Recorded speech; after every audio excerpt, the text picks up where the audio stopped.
Hello friends, मैं आपका दोस्त डॉक्टर सुनील कुमार और आप देख रहे हैं doctor Kumar health education clinic.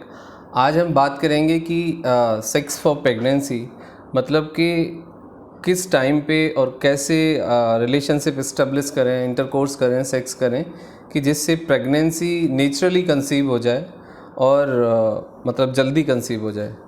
ये एक साइंटिफिक चैनल है, आप इस चैनल को सब्सक्राइब करिए, आइकन बेल हिट करिए और लोगों के साथ शेयर करिए बिकॉज़ हेल्थ एजुकेशन बहुत ज़रूरी है हेल्दी प्रैक्टिस के लिए, और जो दूसरी हेल्थ से रिलेटेड समस्याएं हैं उनको समझना बहुत ज़रूरी है। तो ये बहुत अच्छा रोल प्ले करेगा आपकी लाइफ में। तो आप वीडियो को पूरा देखें और चैनल को सब्सक्राइब ज़रूर करें। तो कई बार ये देखा जाता है कि क्लिनिक में जब कपल विज़िट करता है डॉक्टर के, तो मोस्ट ऑफ द डॉक्टर्स एक क्वेरी रखते हैं, एक क्वेश्चन पूछते हैं कि भाई आपको पता है कब प्रेगनेंसी आती है? तो कपल की तरफ से एक सीधा स्ट्रेट फॉरवर्ड आंसर आता है नो। आप ये जानते हैं ओवुलेशन कब होता है? जनरली नहीं पता होता। और कौन सा सेफ फेज़ है, कौन सा फर्टाइल फेज़ है, कौन सा क्लीनिंग फेज़ है।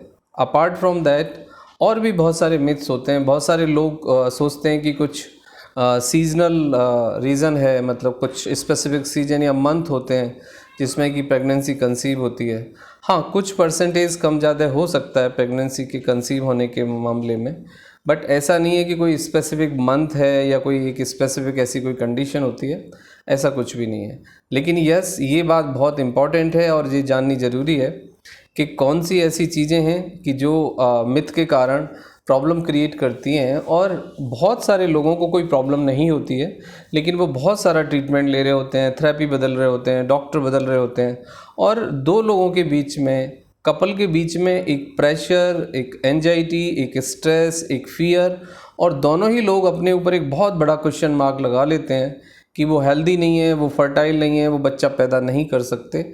और जैसे जैसे टाइम बढ़ता है वो बहुत सारी कॉम्प्लिकेशंस के साथ डॉक्टर के क्लिनिक में रिपोर्ट करते हैं, और एक कॉन्फिडेंस कम हो जाता है दोनों लोगों के बीच में, और एक रिलेशनशिप पे भी कई बार बहुत नेगेटिव इफेक्ट पड़ता है।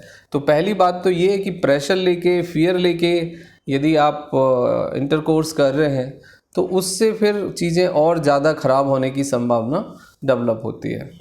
पहली बात है कि ओरल सेक्स करने से प्रेगनेंसी नहीं आती है, एनल सेक्स करने से प्रेगनेंसी नहीं आती है, फोर प्ले से प्रेगनेंसी नहीं आती है।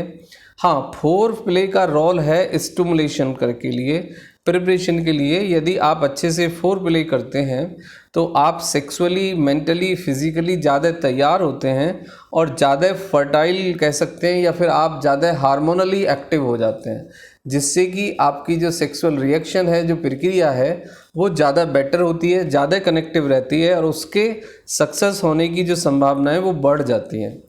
अब नेक्स्ट पॉइंट ये है कि ऐसी कौन सी कंडीशंस हैं कि जिन्हें हम यदि करेक्ट कर लें, ऐसे कौन से पैरामीटर हैं, फैक्टर हैं, यदि उनको हम ठीक कर लें और उनका ध्यान रखें तो नेचुरली प्रेगनेंसी आ सकती है।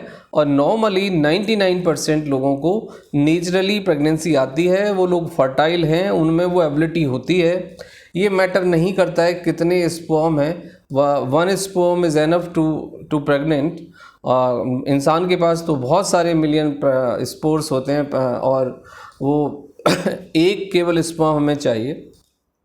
अब एक दूसरी बात है, सबसे पहले आप थोड़ा सा टाइम दें फोर प्ले को, थोड़ा सा बात करें, एक दूसरे पे फोकस करें, और फोर प्ले को थोड़ा सा लंबा करें।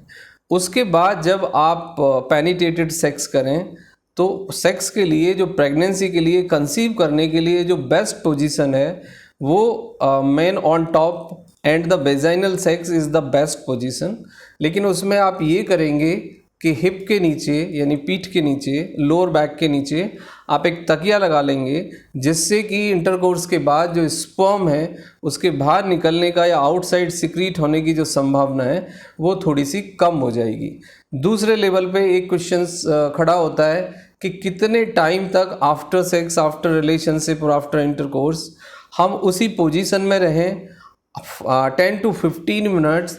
यदि आप वो नॉर्मल पोजीशन पेनिट्रेटेड सेक्स के बाद आप उसी नॉर्मल पोजीशन में रहें और अपने वेजाइना का जो कैविटी है, आपकी वेजाइनल कैविटी जो है, जो वेजाइना है, उसको लॉक कर लें, उसको श्रिंक कर लें और दोनों अपने पैरों को यानी दोनों टांगों को आप होल्ड करें, घुटने से मोड़ लें और दोनों हाथों से इस तरह से पकड़कर या कोई कपड़ा लेके होल्ड करके भी रह सकते हैं। तो यदि इस तरीके से आप 10 से 15 मिनट्स उस पॉस्चर को, उस पोजीशन को सस्टेन करते हैं, या फिर 2 तकिए आप अपने पैरों के नीचे लगा सकते हैं after completed your sexual reactions, और 10 से 15 मिनट आप उसी पोजीशन में वेजाइना को लॉक करके रहेंगे, तो आपके स्पर्म का आउटसाइड सिक्रीट होने का जो संभावना है वो कम हो जाएगा और आपके प्रेगनेंसी यानी कंसीव होने की जो संभावना है सेम टाइम बढ़ जाएगी। दूसरा, डीप वेजाइनल यानी डीप पेनिट्रेशन जितना होगा उतना आपको प्रेग्नेंट होने की संभावना ज़्यादा बढ़ेगी, आपके सिक्रीट होने की संभावना ज़्यादा बढ़ेगी। और ऐसा कोई ज़रूरी नहीं है कि आप सेम टाइम सिक्रीट हों तभी आप प्रेग्नेंट होंगे। सिक्रीशन पहले भी हो सकता है, बाद में भी हो सकता है, और जो स्पोर में है, जो स्पर्म है, वो 2-3 दिन तक कई बार इंटरनली पड़े रहते हैं, तो तब भी प्रेगनेंसी आ जाती है। अब सबसे इम्पॉर्टेंट पार्ट कि ऐसा कौन सा टाइम है जिस टाइम में इंटरकोर्स सेक्स करने से आपको प्रेगनेंसी आने की संभावना सबसे ज़्यादा होती है। 12 to 18 यानी 12, 13, 14, 15, 16, 17 और 18, ये 6 से 7 डेज होते हैं जिसमें 99% प्रेगनेंसी आती है। यानी 12वें दिन से 18वें दिन तक, यानी that is 6 to 7 days is a fertile phase and best phase for the pregnancy. और इस फेज़ में आप यदि साथ रहेंगे, इंटरकोर्स करेंगे और ये सारी चीज़ें याद रखेंगे, तो विदिन ए 2 to 3 साइकिल आप प्रेग्नेंट हो जाएंगे, आप कंसीव कर पाएंगे और आप चाइल्ड प्रोड्यूस कर पाएंगे। तो ये सब टिप्स आप ध्यान रखिए और ड्यूरिंग सेक्स ये सब चीज़ें ध्यान में रख के आप इस तरीके से एग्जीक्यूट करिए, तो आपके प्रेग्नेंट होने की संभावना 99% इंक्रीज़ हो जाएगी। Thank you very much and thanks for watching.